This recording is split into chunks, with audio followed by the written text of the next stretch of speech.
ప్రభునందు ప్రియమైన దేవుని బిడ్డలారా, తోటి విశ్వాసులారా, దేవుని చేత పరిశుద్ధులుగా ఉండడానికి చక్కని పిలుపుని అందుకున్న మీ అందరికీ కూడా యేసు ప్రభు నామములో నేను వందనాలు, శుభాలు తెలియజేస్తున్నాను. గత వారం అంతా ప్రభు మనల్ని కాపాడి తిరిగి మరలా ఈ మంగళవారం ఇలాగూ ప్రభు పాదాల దగ్గర కాసేపు గడిపే అవకాశం ఇచ్చిన దేవునికి నేను మనందరి పక్షంగా వందనాలు తెలియజేస్తున్నాను. ఈరోజు మన యొక్క ధ్యాన వాక్య భాగంగా హెబ్రీ పత్రిక 6వ అధ్యాయం 10వ వచనం. మీరు చేసిన కార్యమును మీరు పరిశుద్ధులకు ఉపచారము చేసి ఇంకనూ ఉపచారము చేయుచుండట చేత తన నామమును బట్టి చూపిన ప్రేమను మరుచుటకు దేవుడు అన్యాయస్తుడు కాడు. ప్రార్థన చేసుకుందాం. కృపగలిగిన మా తండ్రి, మీ వాక్యాన్ని ధ్యానిస్తున్నాం, వింటున్న వీక్షిస్తున్న ప్రతి ఒక్కరిని, ప్రతి కుటుంబాన్ని కూడా దీవించండి. విశ్వాసంలో దినదినం ఎదగడానికి ఎంతో గొప్ప వాక్యాన్ని మీరు మాకు అనేక మంది దైవజనులు, భక్తులు, విశ్వాసులు వారందరి ద్వారా మీరు అనుగ్రహిస్తున్నారు. తండ్రి, మీకు వందనాలు. ఇగో మేము కూడా ఈ జీవవాక్య ధ్యానాల పక్షంగా చిన్న ప్రయత్నం చేస్తున్నాను ఆయన వాక్యాన్ని తెలుసుకోవడానికి. నన్ను మీ సిలువ చెంత మరుగుపరిచి నా ద్వారా మాట్లాడండి. నా యొక్క యోగ్యత లేకపోతే మరొకటి కాదు, కేవలం మీ కృప, మీకే వందనాలు. వాక్యపు లోతుల్లోకి నడిపి మహిమ పొందమని యేసు నామమున అడుగుచున్నాం తండ్రి, ఆమేన్. ప్రియమైన దేవుని బిడ్డలారా, మరొకసారి మీ అందరికీ నేను వందనాలు చెల్లిస్తూ ఈరోజు మనం వినేటువంటి వాక్యానికి ఒక చిన్న క్యాప్షన్ పెట్టుకుందాం. దేవుడు అన్యాయస్తుడా? అది మనం వినేటువంటి వాక్యానికి మనం పెట్టుకునేటువంటి క్యాప్షన్. ఎందుకంటే కొన్నిసార్లు మన జీవితంలో దేవుని మీద చిన్న అనుమానం తలెత్తుతూ ఉంటుంది, చిన్న అనుమానం తలెత్తుతూ ఉంటుంది. ఎలాగా శ్రమలు వస్తాయి, కష్టాలు వస్తాయి, ఇబ్బందులు వస్తాయి, అనారోగ్యం కలుగుతుంది. కొన్నిసార్లు ఇతరులు నమ్మిన వారు కూడా మనల్ని మోసం చేస్తూ ఉంటారు. అప్పుడు ఏమనిపిస్తుందంటే, నేను ఎన్నో విధాలుగా ఆయన్ని పూజిస్తున్నాను, ఆరాధిస్తున్నాను, ప్రార్థిస్తున్నాను, గుడికి వెళ్తున్నాను, బైబిల్ చదువుతున్నాను, కానుకలు ఇస్తున్నాను, ఇంకా ఏవేవో చెప్పుకుంటూ నాకెందుకు ఈ శ్రమలు, కష్టాలు, ఆయన నా ప్రార్థన వినడం లేదా, నన్ను చూడడం లేదా అనేటువంటి ఒక చిన్న అనుమానం. కనుక కొన్నిసార్లు ఇంకొక రకమైన ఇబ్బంది ఎలాగంటే, బయట జరిగేటువంటి దుష్ప్రచారాలు దేవుని గురించి అవి వింటున్నప్పుడు నిజం కాకపోతే వాళ్ళు ఎందుకు అలా మాట్లాడతారు అనేటువంటి ఒక చిన్న అనుమానం, అపనమ్మక, అవిశ్వాసం, ఇవన్నీ కూడా మనలో కలుగుతూ ఉంటాయి. కనుక ఇవన్నీ జరుగుతున్నప్పుడు పూర్తిగా ఆయన మీద ఆధారపడలేని ఒక బలహీన స్థితి మనలో ఉండిపోతుంది. కనుక దేవుని వైపు చూడకుండా ఎక్కడికో చూస్తూ ఉంటాం, ఎక్కడెక్కడికో వెళతాం, ఎవరినో సంప్రదిస్తూ ఉంటాం, వారేదో తోచిన సలహాలు చెప్తూ ఉంటే అవి చేసి గుంటలో పడిపోతూ ఉంటాం. దావీదు అంటాడు చూసారా, 127 దావీదు కీర్తనలో, కొండల తట్టు నా కన్నులు ఎత్తుచున్నాను, నాకు సహాయం ఎక్కడి నుండి వచ్చును, రాలేదు, యెహోవా వలననే నాకు సహాయం కలుగునని ఆ మొదటి వచనంలో చెప్తాడు. కనుక ఇక్కడ మానేసి ఎక్కడికో పరిగెత్తడం, ఎవరినో సలహా అడగటం, వాళ్ళు ఏదో చెప్తారు, ఈయన ఎలా చెప్పాడు కదా, ఇంకొక ఆయన దగ్గరికి వెళ్ళాం అనుకోండి, ఆయన ఇంకోటి చెప్తాడు, ఏమంటే ఆయన అలా చెప్పారు, మీరు ఎలా చెప్పారు ఏంటంటే, అప్పుడు ఉన్నటువంటి పరిస్థితి అదండి, ఇప్పుడు ఈ పరిస్థితి ఇదండి, కనుక ఈ పరిస్థితిని బట్టి నేను ఇలాగే చెప్పగలిగాను అంటాడు ఆయన. అదంతా వట్టిదే. మన అవివేకం, మన యొక్క తొందరపాటు కొన్నిసార్లు మనలను గుంటలో పడిపోయేలాగా చేస్తుంది. ప్రియమైన దేవుని బిడ్డలారా, ఒక చిన్న మాట చెప్తాను. మెస్సయాను గురించి, రక్షకుడైన మెస్సయాను గురించి సాక్ష్యాలు లేవండి. ఒకటి, తండ్రి అయిన దేవుడు ఆయన గురించి ఇచ్చినటువంటి సాక్ష్యం, క్రీస్తుకు ముందుగా వచ్చినటువంటి బాప్తిస్మిచ్చు యోహాను యొక్క మాటలు మరొక బలమైన సాక్ష్యం. అలాగే యేసయ్య చేసినటువంటి సూచక క్రియలు, అద్భుతాలు మరొక సాక్ష్యం. అలాగే యూదులు చాలా గౌరవిస్తారు లేఖనాలు చెప్పేటువంటి సాక్ష్యం. ఇన్ని రకాల సాక్ష్యాలు మన ముందు దేవుడు పెడితే, ఏవేవో మన ముందు జరుగుతున్నటువంటి అల్పమైన కార్యాలను చూచి, లేకపోతే అల్పమైన పరిస్థితుల్లో ఇరుక్కుని ప్రభువుని నమ్మడానికి, విశ్వసించడానికి బదులుగా ఎక్కడికో పరిగెత్తుకెళ్ళి ఎవరెవరినో అడగకున్న వాళ్ళని అడిగి, సంప్రదించకూడని వాళ్ళని సంప్రదించి, లేనిపోయినటువంటి బరువు భారంతో ముందుకు వెళ్ళలేని దీనస్థితి మనది. అంచేత మనం జ్ఞాపకం చేసుకోవాల్సింది ఏంటంటే, క్రీస్తుని గురించి ఇన్ని రకాల సాక్ష్యాలు ఉన్నా నమ్మకపోతే, నమ్మలేని మన పరిస్థితి ఏంటి చెప్పండి? ఈ అపనమ్మికకు రుజువులు లేక కాదు, అసలు నమ్మాలనే సంకల్పం మనలో లేకపోవటం వల్ల ఈ పరిస్థితి తల ఎత్తుతుంది. నా మాట వింటున్నారండి? నమ్మాలి అనే సంకల్పం మనలో లేకపోవటం వల్ల ఇలాంటి పరిస్థితి మనకు తల ఎత్తుతుంది. కానీ ఒకటి విషయం మర్చిపోవద్దండి, నమ్మకమైన సేవకులను దేవుడు గుర్తిస్తాడు, గౌరవిస్తాడు. ఒకవేళ మనం నమ్మకమైన సేవకులుగా ఉంటే ఆయన మనల్ని తప్పకుండా గుర్తిస్తారు, మనల్ని గౌరవిస్తారు. 91వ కీర్తనలో మనం ఆ విషయాలు జ్ఞాపకం చేసుకుంటాం. అతడు నా నామమును ఎరిగిన వాడు గనుక నేను అతడిని ఘనపరిచెదను అని చెప్పారు ఆయన. అది మనం మర్చిపోవడానికి వీల్లేదండి. కనుక నమ్మకమైన సేవకులను, విశ్వాసులను క్రీస్తు గుర్తిస్తారు, గౌరవిస్తారు. ఒక విషయం చూడండి, బాప్తిస్మిచ్చుట యోహాను గురించి ప్రభువారు చెప్పిన మాట యోహాను సువార్త 5వ అధ్యాయం 33వ వచనం చూస్తే, అతడు సత్యమునకు సాక్ష్యమిచ్చెను అని చెప్పారు. అతడు సత్యమునకు సాక్ష్యమిచ్చెను. 35వ వచనం చూస్తే అక్కడే అతడు మండుచు ప్రకాశించుచున్న దీపమై ఉండెను. అద్భుతమైనటువంటి సాక్ష్యాలు యోహాను గురించి. ప్రియులరా, యోహాను గారి యొక్క మరణానంతరం చాలామంది ఆయన మర్చిపోయి ఉండొచ్చు, ఆయన వలన బాప్తిసం పొందిన వాళ్ళు కూడా మర్చిపోయి ఉండొచ్చు. కానీ క్రీస్తు మర్చిపోలేదు, ఆయన మర్చిపోలేదు. కనుక ఎవరు క్రీస్తుని ఘనపరిస్తే వారిని క్రీస్తు ఘనపరుస్తారు. అందుకనే దేవుడు అన్యాయస్తుడు అనే క్యాప్షన్తో ఈరోజు మన వాక్యం వింటున్నామండి. ఆవేళ యోహాను గారు క్రీస్తుని ఘనపరిచారు, క్రీస్తు యోహాను గారిని ఘనపరిచారు. మనం క్రీస్తుని ఘనపరిస్తే ఆయన కూడా మనల్ని ఘనపరుస్తారండి. నా తండ్రి చేత ఆశీర్వదింపబడిన వారలారా, ఈ లోకం పుట్టక మునిపే మీ కొరకు ఇక్కడ సిద్ధపరిచిన స్థలాన్ని మీరు కలిగి ఉండండి, ఆక్రమించుకోండి, లేకపోతే అనుభవించండి అని మాట ఆయన చెప్పలేదా? నా తండ్రి చేత ఆశీర్వదింపబడిన వారలారా అంటే మన జీవితాల్లో ఆయన ఎడల మనం చూపేటువంటి వ్యక్తి విశ్వాసాలు, లేకపోతే నమ్మిక, ప్రార్థన జీవితం, అచంచలమైనటువంటి విశ్వాసయుతమైన జీవితం, ఇవన్నీ కూడా ఆయన తప్పకుండా పరిగణలోకి తీసుకుంటారు. మీకు చిన్న విషయం చెప్తాను. రూతు గ్రంథంలో 2వ అధ్యాయం 15వ వచనంలో బోయజు రూతును గురించి అక్కడ ఉన్న పనివారికి చెప్పిన మాట ఏంటంటే, ఆమెను అవమానపరచకుడి అని అన్నాడు. ఆమె ఎవరో ఈయనకి తెలీదు, నయోమి కోడలని. ఆ నయోమి ఈయనకి సమీప బంధువు కనుక ఈ కోడలు కూడా తనకు బంధువురాలవుతున్న ఈ విషయాలు ఏం తెలీదు. పరిగెరు కొట్టుకనుక వచ్చింది. ఆమె యొక్క వస్త్రధారణ, ఆమె యొక్క సున్నితత్వం, ఇంతకుముందు ఎప్పుడు కష్టపడి ఉండదు, ఎండలోకి వచ్చి ఉండదు అని ఈ విషయాలని గమనించి ఎంత కష్టం లేకపోతే వచ్చి పరిగెరుకుంటుంది.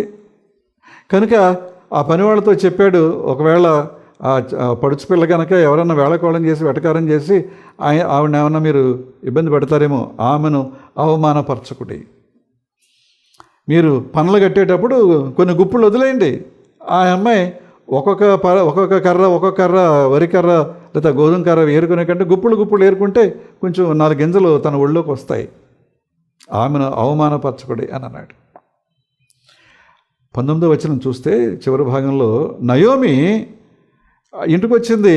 అమ్మ, ఇన్ని ధాన్యం గింజలు నువ్వు ఎలా తేగలిగావంటే, పలానా ఆయన పొలంలోకి వెళ్ళానండి, అక్కడ జరిగింది ఏదో చెప్పింది. ఆయన అన్న మాటలు కూడా వినుంటుంది, అది కూడా చెప్తే నయోమి అంది ఏంటంటే, నీ యందు లక్ష్యముంచువాడు దీవించబడునుగాక అంట. నీ యందు లక్ష్యముంచినవాడు దీవించబడునుగాక. మీరు గమనించాలి, ఒక వ్యక్తి మరొక వ్యక్తికి చేసినటువంటి ఉపకారాన్ని గుర్తుపెట్టుకుని ఇలాంటి మంచి మాటలు మాట్లాడితే, దేవుని విషయంలో మన ప్రవర్తన కరెక్ట్గా ఉన్నప్పుడు ఆయన మనల్ని గుర్తించడండి. దేవుడు అన్యాయస్తుడు కాదు. కనుక దేవునిలో మనం ఎలా ఎదుగుతున్నాం, దేవుని కొరకు ఎలా జీవిస్తున్నాం, దేవుని కొరకు ఏ గొప్ప కార్యాలు చేయగలుగుతున్నాం, ఏ గొప్ప కార్యాలు తలపెట్టుతున్నాం. పదే విలియం కేరీ గారి మాటలు జ్ఞాపకం చేసుకుంటాం. Attempt great things for God and expect great things from God. దేవుని కొరకు గొప్ప కార్యాలు తలపెట్టండి, దేవుని నుంచి గొప్ప కార్యాలు ఆశించండి అని చెప్పారు విలియం కేరీ గారు. ఆ సిరంపూర్ కాలేజీలో అదే క్యాప్షన్గా ఉంటుంది.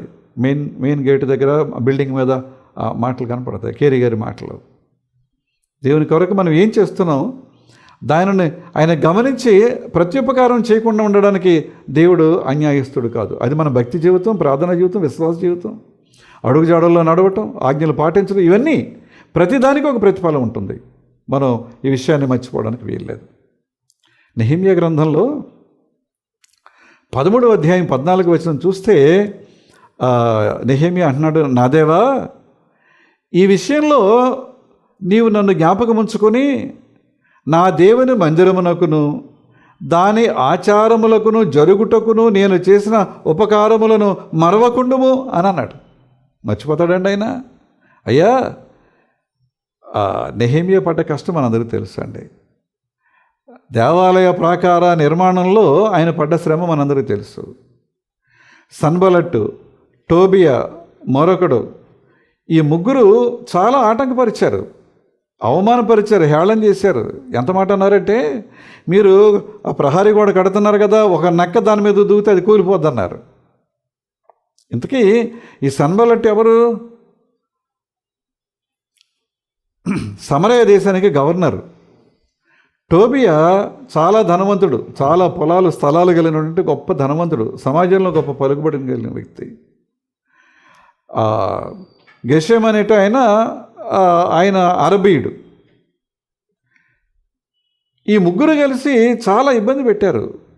ఏమీ భయపడుకోకుండా ఈ భాగం మీరు, ఈ భాగం ఈ కుటుంబం, ఈ భాగం ఈ కుటుంబం, ఈ గుమ్మం మీరు, ఈ గుమ్మం మీరు అని భాగాలుగా పంచి, శత్రువులు ఒకవేళ దాడి చేస్తే ఎదుర్కోవడానికి వీలుగా పనివారి చేతిలో ఒక చేతిలో ఖడ్గం పెట్టుకోండి, ఒక చేతిలో పని చేయండి అని ఇవన్నీ చెప్పి ముందుకు నడిపించినప్పుడు దేవుడితో అంటాడు, నా దేవా, ఈ విషయంలో నన్ను జ్ఞాపకం చేసుకో. నా దేవుని మందిరమునకును దాని ఆచారములను జరుగుటకు నేను చేసిన ఉపకారములను మరవకుండు. మర్చిపోతాడండి? మర్చిపోడు కనుకే ఇవాళ ఆయన పేరు మీద ఒక గ్రంథం, ఆ గ్రంథంలో ఉన్న ఆయనను మనం ఎప్పుడూ జ్ఞాపకం చేసుకుంటాం. యేసయ్య అంటాడు మత్తయి సువార్త 25వ అధ్యాయంలో 35-36 వచనాలు, నేను ఆకలిగొంటిని, మీరు నాకు భోజనము పెట్టిరి, దప్పిగొంటిని, నాకు దాహం ఇచ్చారు, పరదేశిని అయ్యుంటిని, మీరు నన్ను చేర్చుకున్నారు, దిగంబరినై ఉంటిని, మీరు నాకు వస్త్రాలు ఇచ్చారు, రోగినై ఉంటిని, నన్ను చూడవచ్చారు, చెరసాలలో ఉంటిని, మీరు నా యొద్దకు వచ్చి నన్ను పరామర్శ చేశారు. ఆయనకి ఏం చేయలేదు మనం, కానీ ఆయన నామం పేరిట ఇలాంటి ఇబ్బందులు, ఇలాంటి పరిస్థితులు ఎవరు ఉన్నారో వారికి మనం ఏం చేసినా కూడా అది ఆయన జ్ఞాపకం చేసుకుంటాడు. చాలా క్లియర్గా చెప్తారు ఆయన, మిక్కిలి అలుపులైన ఈ నా సహోదరులలో ఒకరికి మీరు చేసిదిరు గనక నాకును చేసినట్టే అన్నారు ఆయన. మర్చిపోయే దేవుడు కాదండి. మత్తయి సువార్త 26వ అధ్యాయం 7-8 వచనాలు చూస్తే, ఒక స్త్రీ మిక్కిలి విలువగల అత్తరుబుడ్డి తీసుకుని ఆయన తల మీద దానిని పోసెను. 13వ వచనంలో, సర్వలోకమందు ఈ సువార్త ఎక్కడ ప్రకటింపబడునో అక్కడ ఆమె చేసిన కార్యం ప్రశంసించబడును అని అన్నారు. సువార్తలో ఈ భాగం ఎప్పుడు చదివినా ఆమె చేసిన గొప్ప కార్యాన్ని మనం జ్ఞాపకం చేసుకుంటాం కదండి. కనుక దేవుని విషయంలో మనం ఏం చేసినా, మిక్కిలి ఈ చిన్నవానులు ఒకనికి మీరు నా నామం పేరిట గిన్నెడు చల్లీళ్ళు ఇస్తే ఆ ప్రతిఫలం మీరు పొందుతారని నేను చెప్పారు కదా. మరిచిపోయేటువంటి దేవుడు కాదు. అపోస్తలుల కార్యాలు 9వ అధ్యాయం 36వ వచనం చూస్తే, తబిత, దొర్క, ఆమె సత్క్రియలు ధర్మకార్యాలు బహుగా చేసి ఉండెను, ఆమెను ప్రశంసిస్తూ. కనుక 1 తెస్సలోని పత్రిక 1వ అధ్యాయం 3వ వచనంలో, విశ్వాసముతో కూడిన మీ పని, ప్రేమతో కూడిన మీ ప్రయాసము, మన ప్రభు అయిన యేసుక్రీస్తునందు నిరీక్షణతో కూడిన మీ ఓర్పును మేము మన తండ్రి అయిన దేవుని ఎదుట మానక జ్ఞాపకం చేసుకునొచ్చు, ప్రార్థనల యందు విజ్ఞాపన యందు అందరి నిమిత్తము దేవునికి కృతజ్ఞతలు చెల్లిస్తున్నామన్నాడు.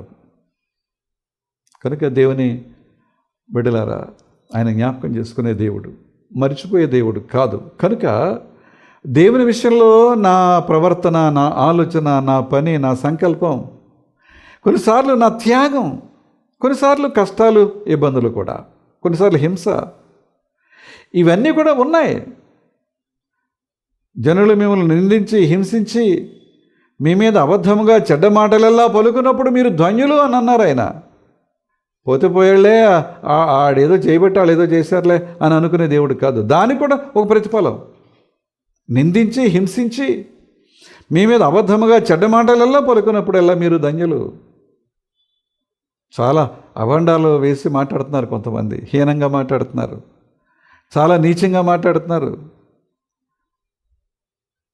కానీ ఎవరైతే ఈ మాటలు పడుతున్నారో, అనుభవిస్తున్నారో వారు ధన్యులని ప్రభువు చెప్పారండి. మర్చిపోయే దేవుడు కాదు. ఆదికాండం 8వ అధ్యాయం 1వ వచనంలో నోవహును అతనితో కూడా ఓడలోనున్న సమస్త జంతువులను, సమస్త పశువులను ఆయన జ్ఞాపకం చేసుకున్నాడట. ఎందుకు అంటే ఆయన ఏం చెప్పారో నోవహు అతని కుటుంబం చేశారు. వారు పిలవగానే కొన్ని జంతువులు లోపలికి వచ్చాయి. కనుక దేవుని పిలుపును బట్టి, దేవుని ఆజ్ఞను బట్టి ఎవరు ఏం చేసినా ఆయన జ్ఞాపకం చేసుకుంటాడు అంతే. ఏమంటే నోవహును అతని కుటుంబాన్ని జ్ఞాపకం చేసుకుంటే సరిపోద్ది కదా. ఈ జంతువుల్ని, పశువుల్ని కూడా ఎందుకు జ్ఞాపకం చేసుకోవాలి? ఆ పక్షులను ఎందుకు జ్ఞాపకం చేసుకోవాలి? ఆయన నేలను ప్రాకెడు ప్రతి చిన్న పురుగును, కీటకాన్ని ఎందుకు జ్ఞాపకం చేసుకోవాలి? ఆయన మాటకు లోబడ్డారు కనుక మర్చిపోలేదు. దేవుడు సొదొమ గొమొర్రాలని నాశనం చేసేటువంటి ప్రయత్నం చేస్తున్నారు. ఎందుకంటే అక్కడ అవినీతి, అక్రమం, భయంకరమైన పరిస్థితి.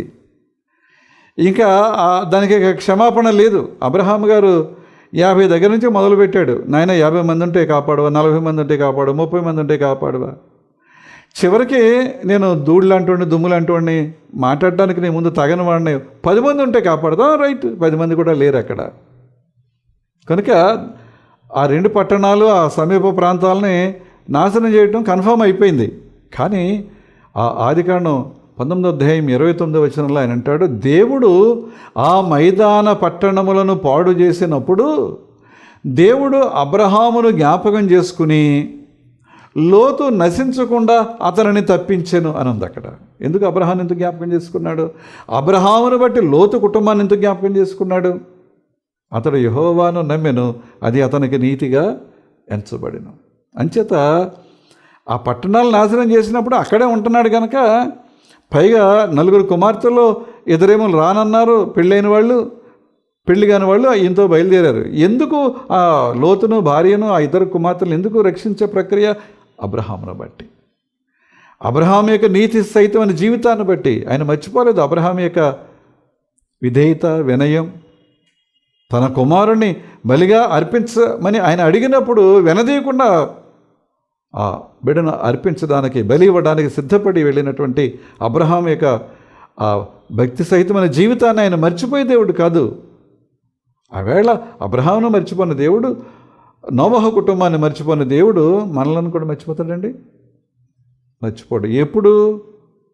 ఆయనలో, ఆయన కొరకు మనం చేస్తున్న ప్రతి మంచి పనిని బట్టి, ఆయనలో, ఆయన అడుగుజాడలో నడుస్తున్న జీవితాన్ని బట్టి, ఆజ్ఞలు పాటించే విధానాన్ని బట్టి ఆయన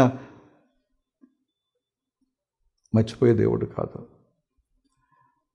136వ కీర్తన 23వ వచనంలో ఉన్న మాట ఏంటంటే, మనము దీన స్థితిలో ఉన్నప్పుడు ఆయన మనలను జ్ఞాపకము చేసుకొనెను, ఆయన కృప నిరంతరం ఉండును. ఎప్పుడు మనం దీన స్థితిలో అంటే ఆయన కొరకు, ఆయన నామం కొరకు కష్టాలు, ఇబ్బందులు, శ్రమలు పడుతున్నప్పుడు, కొన్ని త్యాగాలు మనం చేస్తున్నప్పుడు ఆయన మనలను జ్ఞాపకం చేసుకుంటాడు, మర్చిపోయే దేవుడుగా. ఆయన కృప నిరంతరము ఉంటుంది మన మీద. ఇంకా కొంచెం ముందుకు వెళితే యెషయా గ్రంథం 49వ అధ్యాయం 14, 15, 16 వచనాలు మనం గమనిస్తే, అయితే సియోను, యెరూషలేములో ఉన్న ప్రజలతో, విశ్వాసులతో ప్రభు మాట్లాడుతున్నాడు. అయితే సియోను, యెహోవా నన్ను విడిచిపెట్టి ఉన్నాడు, ప్రభు నన్ను మరిచి ఉన్నాడు అనుకున్న వచ్చిన కష్టాలను బట్టి, శత్రురాజుల యొక్క దాడి చేయటాన్ని బట్టి, లేకపోతే వారు పెట్టిన హింసను బట్టి, వారు పోగొట్టుకున్న ఆస్తిపాస్తులను బట్టి, పోగొట్టుకున్న బంధువులు, మిత్రులు, బిడ్డలను బట్టి యెహోవా మమ్మల్ని మరిచి ఉన్నాడని మీరు అనుకుంటున్నారు. స్త్రీ తన గర్భమును పుట్టిన బిడ్డను కరుణించకుండా తన చంటి బిడ్డను మరుచునా? ఒకవేళ వారైనా మరుచుదురేమో కానీ నేను నిన్ను మరువను. చూడుము, నిన్ను నేను నా అరచేతులలో చెక్కి ఉన్నాను. ఆయన అరచేతుల్లో చెక్కుకున్నాడటండి. ఎలా మర్చిపోతాడు? ఏ పనికైనా చెయ్యి ఉపయోగపడుతుంది. చెయ్యాలో చూసినప్పుడల్లా అరచేతుల్లో చెక్కబడిన భక్తులు, విశ్వాసులు ఉంటున్నారు. మర్చిపోయే దేవుడు కాదు. కనుక నా ఆధ్యాత్మిక జీవితంలో, నా క్రైస్తవ జీవితంలో నా ప్రభు ఎడల నేను ఏమై ఉన్నాను, ఎలా ఉన్నాను, నా ప్రవర్తన ఏంటి అని ఒక చిన్న ప్రశ్న మనం వేసుకోవాలండి ఎప్పటికప్పుడు. గుడికి వెళుతున్నానంటే సరిపోదు, బైబిల్ చదువుకుంటున్నానంటే సరిపోదు, ఇంకేదో చేస్తానంటే సరిపోదండి. అసలు నా సమర్పణ ఎలాగుంది, ఆయన కొరకు నేను జీవించే జీవితం ఎలాగుంది, పడుతున్న కష్టం శ్రమ ఎలాగుంది, త్యాగం ఎలాగుంది, ఇది ఎప్పుడు కూడా మనం మర్చిపోవడానికి వీల్లేదు. తన వారిని అనగా ఆయన కొరకు జీవించిన వారిని, క్రీస్తు కొరకు చేసిన ప్రతి మంచి కార్యాన్ని బట్టి, తన నామమును బట్టి చూపిన ప్రేమను బట్టి మరిచిపోయే దేవుడు కాదు మన దేవుడు. 56వ కీర్తన 8వ వచనంలో ఒక శ్రేష్టమైన మాట,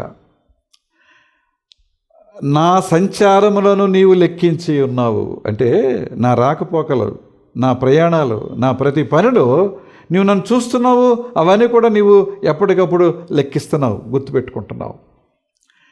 నా కన్నీళ్ళు నీ బుడ్డిలో ఉంచబడి ఉన్నవి. కన్నీళ్ళు ఎప్పుడు వస్తాయండి? కష్టాలు వచ్చినప్పుడు, శ్రమలు వచ్చినప్పుడు, బలహీనతలు కలిగినప్పుడు. ఆయన నామం కొరకు జీవిస్తున్నప్పుడు కొన్ని ఇబ్బందులు ఉంటాయి. నా కన్నీళ్ళు నీ బుడ్డిలో, అంటే మనం ఆయన నామము కొరకు పడుతున్న కష్టంలో, శ్రమలో, ఇబ్బందులు, కొన్నిసార్లు త్యాగాలు చేసినప్పుడు ఒకవేళ కన్నీరు కారిస్తే ప్రతి కన్నీటి బుట్టును ఆయన అక్కడ ఆ బుడ్డిలో దాన్ని ప్రిజర్వ్ చేస్తున్నాడు, కాపాడుతున్నాడు, అది భద్రపరుస్తున్నాడు. ఆ కన్నీటిని చూచినప్పుడు నా బిడ్డ నా కొరకు ఇంత త్యాగం, ఇంత కష్టం, ఇంత శ్రమ అనుభవించిందని ఆయన మర్చిపోడటండి. అవి నీ కవిలిలో కనబడును కదా, అంటే అవన్నీ కూడా నీ పుస్తకంలో వ్రాయబడ్డాయి. నీ కొరకు నేను జీవించిన జీవితం ఆ పుస్తకంలో వ్రాయబడింది. ఏమండి, ఇస్తరి గ్రంథం మనం చదివితే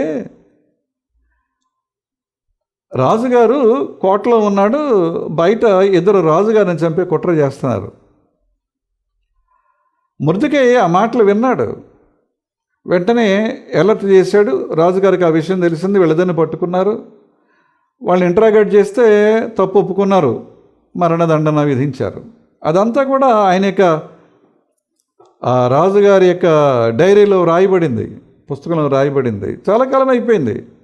ఒకరోజు రాత్రి రాజుగారికి నిద్ర పట్టక ఆ సమాచార గ్రంథాన్ని తెమ్మని చెప్పి చదివిస్తున్నాడు, ఒకటి. మొర్దెకై చేసినటువంటి పని, రాజుగారి యొక్క ప్రాణం కాపాడబడిన సంగతి అక్కడ వ్రాయబడింది. వెంటనే అడిగాడు, ఏం చేసావు? ఆ మొర్దెకైకి మనం ఏమైనా చేస్తుంటే, అయ్యా మనం ఏం చేయలేదండి. సరే, ప్రధానమంత్రిని పిలవండి. రాజుగారికి ఒక వ్యక్తి గొప్ప ఉపకారం చేస్తే ఏం చేయాలి? అయ్యా రాజు వస్త్రాలు ధరింపజేసి రాజుగారు ఏ గుర్రం మీద అయితే ప్రయాణం చేసి ఆ గుర్రం మీద ఎక్కించి పట్టణపు ప్రజలు చూస్తుండగా పట్టణపు వీధుల్లో ఆయన ఊరేగించి ఆ గుర్రాన్ని నడిపే పని రాజుగారి యొక్క ప్రధాన దాసుడు చెయ్యాలండి. రైట్, మొర్దెకైని తీసుకెళ్ళు, ఆ గుర్రం మీద పెట్టి నా వస్త్రాలు ధరింపు చేయి. నువ్వే కదా నా తర్వాత ఆ గుర్రాన్ని నడిపించుకుంటూ వెళ్ళావు, తల మీద కిరీటం పెట్టావు. హామాను చనిపోయిన తర్వాత మనం ఇస్తరి గ్రంథం చదువుతుంటే మొర్దెకై రాజుగారి యొక్క ప్రధానమంత్రి అయ్యాడు. ఒక రాజుగారు తనకి చేసిన ఉపకారాన్ని మర్చిపోకపోతే దేవుడు మర్చిపోతాడండి? దేవుని విషయంలో మనం జీవించేటువంటి జీవితం మర్చిపోతాడా? ఆయన కొరకు బ్రతికే బ్రతుకు, ఆయన కొరకు చేసే త్యాగాలు మర్చిపోతాడండి? మర్చిపోయే దేవుడు కాదు.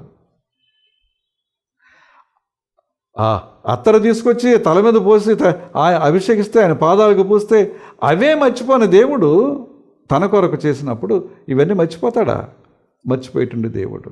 అందుకనే హెబ్రీ పత్రిక 13వ అధ్యాయం 5వ వచనం అంటాడు, నిన్ను ఏమాత్రము విడువను, నిన్ను ఎన్నడూ ఎడవాయను. ఎవరిని? ఆయన కొరకు బ్రతికే బ్రతుకు, జీవించే జీవితం ఎవరైతే కలిగి ఉంటారో ఎప్పుడూ ఆయన మరిచిపోడు, విడువడు, ఎడబాయడని వాగ్దానం చేస్తున్నాడండి. కనుక ఆయన మరిచిపోయే దేవుడు కాదు. కనుక ఆయన కొరకు మనం చేసే ప్రతీది కూడా పుస్తకంలో వ్రాయబడుతుంది. ఆ తర్వాత దానికి తగిన ప్రతిఫలం, ప్రశంస మనం పొందుతాం. ప్రయత్నం చేద్దాం, సఫలులు అవుదాం, దేవునికి బహుమానానికి అర్హులుగా పాత్రలుగా ఉందాం. ప్రార్థన చేసుకుందాం. కృప కలిగిన మా తండ్రి, జీవవాక్య ధ్యానాల ద్వారా మీరు మాతో మాట్లాడుతున్నారు. మీరు మరిచిపోయే దేవుడు కాదు అని మేము జ్ఞాపకం చేసుకున్నాం తండ్రి.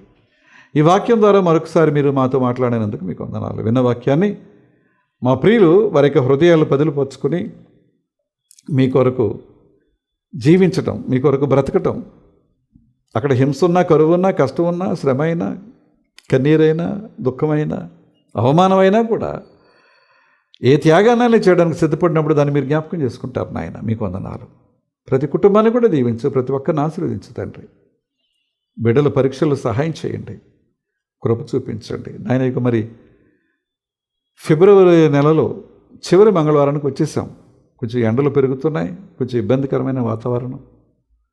అలాగే మాకు ఎదురయ్యేటువంటి కష్టాలు, శ్రమలు, వీటన్నిటిలో కూడా మీరు ఎప్పటికప్పుడు సహాయం చేస్తున్నారు. కొన్నిసార్లు మేమే మీరు చేయట్లేదు అనుకుని నిరుత్సాహపడతాం, నిజ్జూరు పడిపోతాం, వెనకబడిపోతున్నాం. మన్నించండి. అలాగే నా తండ్రి, సమస్యలు, చికాకులు, ఇబ్బందులు, బలహీనతలు, కష్టాలు ఇవి ఎదురైనప్పుడు మీరు మర్చిపోయే దేవుడు కాదు గనక మీ మీద ఆధారపడటం మాకు నేర్పించండి. మా రాష్ట్రాన్ని, దేశాన్ని కూడా దీవించండి. విదేశాల్లో ఉండే బిడ్డల కుటుంబాలను ఆశీర్వదించండి. మా రాష్ట్ర నాయకులు, అధికారులు, మా దేశ నాయకులు, అధికారులు, వీరందరూ కూడా మీరే వారికి ఆ పరిపాలనా బాధ్యతలు అప్పగించారు కనుక మీ కాపుదల్లో వారిని ఉంచండి. వారి ప్రలోభాలకు లోను కాకుండా, లొంగకుండా కాపాడండి. మరొక మంగళవారంలో కలిసి ప్రార్థించేంతవరకు మీ కృపాక్షేమములు మా అందరి వెంట రానిమ్మని, మీ దూతల కాపుదల మాకు, మా కుటుంబాలకు ప్రసాదించమని యేసునామమున వినయంగా బ్రతిమాలి వేడుకొనుచున్నాం తండ్రి. ఆమేన్. పరలోకమందున్న మా తండ్రి, మీ నామం పరిశుద్ధపరచబడునుగాక, మీ రాజ్యం వచ్చునుగాక, మీ చిత్తం పరలోకమందు నెరవేరుచున్నట్టు భూమి అందును నెరవేరునుగాక. మనదినాహారం నేడు మాకు దయచే. మడల అపరాధం చేసిన వారిని మేము క్షమించిన ప్రకారం అపరాధములు క్షమించము. సోదరులను తేక కీడును తప్పించము. రాజ్యము, శక్తి, మహిమ నిరంతరము నీవే ఉన్నావు తండ్రి. ఆమేన్. మన తండ్రి అయిన దేవుని నుండి, ప్రభు అయిన క్రీస్తు నుండి, పరిశుద్ధాత్మ నుండి కృపయు సమాధానం మీ కలుగునుగాక. ప్రియమైన దేవుని బిడ్డలారా, దేవుడు ఎంత గొప్పవాడంటే ఈరోజు మనం 200 ఎపిసోడ్లో ఉన్నాం. అంటే 199 ఎపిసోడ్లో ఆయన తన కృపను చూపించి అనేక రకాలుగా దేవుని వాక్యాన్ని మనం విని ధ్యానించగలిగే అవకాశం ఇచ్చాడు. ఈ 200 ఎపిసోడ్లో ఈరోజు ఆయన మరిచిపోయే దేవుడు కాదు అనే విషయాన్ని మనం జ్ఞాపకం చేసుకున్నాం. దేవునికి వందనాలు. మీరందరూ సబ్స్క్రైబ్ చేసి మీరు వింటూ, వీక్షిస్తూ, కొంతమందికి పరిచయం చేస్తూ ఉన్న మిమ్మల్ని, మీ కుటుంబాలని కూడా నేను అభినందిస్తున్నాను. దైవదీవెనలు మీరందరూ పొందాలి. అలాగే ప్రార్థించండి. మరలా వచ్చే మంగళవారం 201వ ఎపిసోడ్లకు మనం వెళ్ళబోతున్నాం. ఇంకా ప్రభు అలాగే ముందుకు మనల్ని కొంతకాలం నడిపించాలి. ఎంతకాలమో మనకు తెలియదు. ఆయన ఆరోగ్యం ఇచ్చి, ఆయుష్ ఇచ్చి ముందుకు నడిపిస్తే మనం వెళతాం. దాని కొరకు ప్రార్థన చేద్దాం. మీ అందరికీ మరొకసారి ఈ 200 ఎపిసోడ్ పక్షంగా వందనాలు. దేవాది దేవునికి హృదయపూర్వకమైన వందనాలు నేను చెల్లిస్తున్నాను.